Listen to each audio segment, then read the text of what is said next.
여러분 안녕하십니까. 금융을 재밌고 쉽게 더달란트 서울의 대표 유백선입니다. 오랜만에 또 영상으로 인사를 드립니다. 요즘에 자산시장이 정말 요동치는 것 같습니다. 일단 긍정적인 부분은 버블이 조금 꺼지고 있다는 부분, 좋은 현상이라고 생각하고, 최근에 워렌 버핏도 지금 현금화를 더 많이 하고 있다, 이제 경기 침체가 올 것 같다 이제 예상을 하고 있다고 하는데요. 이렇게 불확실한 투자 환경일수록 저는 매출을 더 많이 신경 쓰고 또 성장률에 우리가 트래킹을 많이 해야 된다고 생각을 합니다. 단순히 이슈에 따라가지 마시고 또 누군가 팔았다고 하니까 나도 팔아야지 하시기보다는 그 기업의 퍼포먼스를 생각하시고 또 현재 금리가 저금리식인지 고금리식인지를 따지셔서 거기에 맞는 회사들을 포트폴리오를 잘 보유하시기를 저는 추천드리고 싶습니다. 일단 오늘은 그 주식 얘기보다는 그 원자재에 관련된 얘기를 좀 하려고 합니다. 제가 최근 그 고객님들한테 럭스맨 2호로를 이제 이번 달에 선정해서 보내드렸는데 거기에 이제 그런 이야기가 나오더라고요. 우리나라의 금 투자가 너무 과열돼 있다. 금 가격이 프리미엄이 붙어서 한 20% 정도 더 비싸게 거래되고 있다고 합니다. 온누리 상품권을 활용해서 금을 투자한다거나 하는 그런 루프홀까지 굉장히 이제 기승을 부리고 있는데요. 일단 여러분 금에 대해서 한번 얘기를 드리자면 금은 달러 가격에 반대로 움직이는 성향이 있습니다. 예를 들어서 달러의 가격이 올라간다면 금의 가격은 떨어지게 되고요. 반대로 달러 가격 혹은 가치가 떨어지게 되면 금값은 오르게 됩니다. 자, 그런데 지금은 굉장히 이상한 현상이 일어나고 있습니다. 달러 가격도 굉장히 높은데요. 금값도 높아요. 자, 그러면 이런 상황에서는 달러 가격이 버블일까요? 아니면 금 가격이 버블일까요? 보통은 금 가격이 버블이 있다, 저는 개인적으로 생각을 합니다. 물론 금리 인하 시기에는 달러 가치가 떨어지고 금 가격이 오르는 게 정상적입니다만 현재 어떤 변수가 있죠? 네, 관세라는 지금 변수가 있습니다. 그것 때문에 제가 볼 땐 달러 가격은 한동안 떨어질 것 같지 않고 오히려 금 가격이 조정을 받을 가능성이 있습니다. 왜냐면 달러 가격 말고도 이제 금값에 영향을 미치는 게 하나 있는데 그게 바로 뭐냐면 전쟁입니다. 지금 우크라이나 러시아 전쟁이 한창 진행되고 있고 이제 막 미국이 중재를 적극적으로 하고 있죠. 만약에 이 러시아 우크라이나 전쟁이 한쪽의 승리로 마무리된다면 어떻게 될까?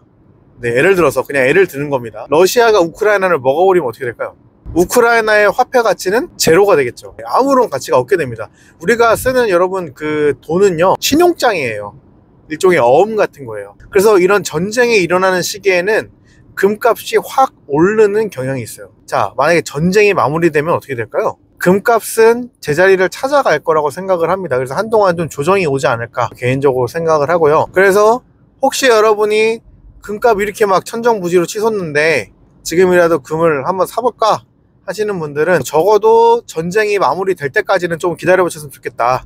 제 개인적으로는 그렇게 조언을 드리고 싶습니다. 자, 두 번째로 이 전쟁이 마무리되는 이제 형국에서 또 하나의 굉장히 중요한 원자재 가격이 영향을 받는데요. 그게 바로 뭐냐면 석유입니다. 석유. 전쟁을 하려면 탱크를 굴리고 이제 장갑차를 굴리고 기름이 있어요. 기름. 그러니까 그 기름을 비축하게 된다는 거죠. 전쟁을 위해서. 그리고 당연히 소비도 즉각 일어납니다. 무기들을 운영하려면 기름을 넣어야 되니까. 자, 그러다 보니까 기름 가격도 당연히 오르게 되는 거죠. 자, 그러면 마찬가지로 지금 이제 전쟁이 마무리되면 기름 가격이 어떻게 될까요? 당연히 조정을 받겠죠. 떨어질 것이고, 또 한 가지, 드릴 베이비 드릴, 이번에 트럼프 대통령이 당선될 때 굉장히 강조했던 하나의 슬로건인데요. 그동안 친환경을 이유로 미국에 매장되어 있는 막대한 양의 석유, 셰일가스를 채굴하지 않았는데 이제 그거를 적극적으로 채굴을 하겠다라고 이제 공언을 했습니다. 근데 이것이 또 석유 가격을, 기름값을 낮추는 하나의 요인이 될 수 있겠죠. 근데 트럼프 대통령이 환경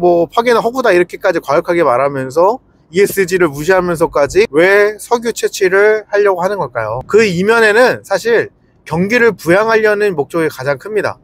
여러분, 그 산업에 돌아가는 데 있어서 가장 중요한 요소 중 하나가요, 여러분, 바로 에너지예요. 에너지. 전기가 제대로 공급이 돼야 차질 없이 공장과 사무실이 돌아갈 수 있고, 특히나 이 요즘에 많이 뜨고 있는 이 AI 산업은 전기를 굉장히 많이 먹는 하마죠. 그러니까 이 전기 공급이 원활하게 되고, 그리고 그 전기 가격이 낮아질수록 이 AI 관련된 기업들의 가격 경쟁력이 올라가고 또 마진율도 올라가게 된다는 거죠. 미국은 서비스업이 굉장히 활성화되어 있는 나라입니다. 다른 아시아 국가들처럼 제조업 중심 국가가 아니에요. 그런데 이 서비스업을 제대로 활성화시키고 특히 이 AI의 패권을 공고하게 하기 위해서는 전기 가격을 낮출 필요가 있는 거죠. 에너지 가격을 안정화시켜서 원유를 채굴 해갖고 산업 경쟁력을 올리려고 하는 겁니다. 그렇게 함으로써 뭘 노리는 거예요? 미국의 황금기, 즉 호황을 만들기 위해서 여러 가지로 다양한 정책을 지금 활용하고 있는 거죠. 지금 이제 트럼프 대통령이 취임하고 이제 한 달이 좀 넘었잖아요. 한 달 정도 지켜보니까 어떤 생각이 드냐면 확실히 관세는 하나의 어떤 협상 카드로 활용하는 걸로 보입니다. 여러분도 아시겠지만 멕시코랑 캐나다 25% 관세 매긴다고 했다가 지금 유예했죠. 한 달. 어떤 조건으로요? 마약 밀매되는 거 단속을 해달라라고 요구를 했잖아요. 그것만 지키면 25% 안 하겠다라고 지금 얘기한 거잖아요. 그러니까 이 관세라는 거를 즉각적으로 이제 우리 트럼프 대통령이 그걸 활용을 할 수 있는데, 내가 관세를 올리면 인플레이션이 자극된다는 걸 본인 다 알기 때문에 내가 무작정 이거를 실행을 하겠다는 게 아니라 미국의 우선이 되는, 미국의 이익이 되는 정책을 끌어내는데 협상 카드로 쓰겠다는 거죠. 예. 그래서 이거를 저는 지금 봤을 때는 물론 우리나라를 비롯해서 다른 나라들은 골치가 아프지만 미국 입장에서는 굉장히 효과를 미국 입장에서는 굉장히 좋은 효과를 나타내고 있는 것 같아요. 굉장히 이슈가 됐어서 파나마 운하 그 미국 선박들의 통행료 같은 경우도 굉장히 깎았죠. 예. 그러니까 미국 대통령, 트럼프 대통령이 협상을 굉장히 잘하고 있는 겁니다. 그래서 조심스러운 예측이지만 이 타리프, 즉 관세 때문에 물가를 자극하는 일은 제가 볼 땐 제한적일 것 같아요. 제한적일 것 같고, 반면에 이런 에너지 가격을 안정화시킨다거나 전쟁을 종식시켜서 금값을 안정화시키는 등의 어떤 그런 원자재 가격, 에너지 가격, 외적인 또 산업에 정말 중요한 그런 물가를 잡는 데는 트럼프 대통령이 정말 진심이고 최선을 다하고 있다는 것을 엿볼 수 있습니다. 그래서 결론적으로 지금 기름이나 아니면 금값에 혹시 투자하려고 하시는 분들, 원자재에 대체 투자하시는 분들을 굉장히 좀 조심하셔야 되는 시기라고 저는 개인적으로 생각을 하고요. 이럴 때일수록 저는 제대로 된 매출을 올리는 회사에 집중하는 게 저는 중요하다고 생각을 합니다. 그래서 새롭게 떠오르는 아직 증명되지 않은 예를 들면 양자 컴퓨터 같은 거 이런 거보다는 AI 혁명 사이클에 들어선 지금 시대에 지금 이제 전문가들이 한 3년 차라고 예측을 하고 있는데요.